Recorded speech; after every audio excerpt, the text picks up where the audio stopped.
சன்சி சுகஸ்தி leave routine black இன்னைக்கு second day. இன்னைக்கு என்ன ரீஆர்கனைஸ் பண்ண போறாங்கன்னு பார்த்தீங்கன்னா யூனிஃபார்ம் தான். பாப்பா 2 பேர்த்தோட யூனிஃபார்ம். 2 பேர்த்துக்கும் இந்த கபோர்டில் தனித்தனியாக செல்ஃப் வந்து கொடுத்துருக்கேன். யூனிஃபார்ம் வந்து அரேஞ்ச் பண்ணி வைக்கிறதுக்காக. பழைய யூனிஃபார்ம் எல்லாத்தையுமே எடுத்து வெளியில் வந்து வச்சுட்டாங்க. வச்சுட்டு அதில் எது அடுத்த வருஷத்துக்கு தேவைப்படும், எதெல்லாம் தேவைப்படாது அப்படிங்கிறத பாருங்கன்னு சொல்லிட்டேன். அவங்க 2 பேருமே வந்து பார்த்தீங்கன்னா ஆர்கனைஸ் பண்ணி எடுத்து வச்சுக்கிட்டு இருக்காங்க.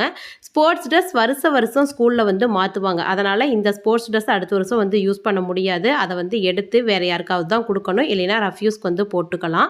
சன்சிக்கு வந்து அடுத்த வருஷம் 7th அப்படிங்கிறதால சுடிதார், அதனால் அவள் போட்டுக்கிற இந்த பினோஃபார்ம் வந்து இந்த வருஷம் யூஸ் பண்ண முடியாது.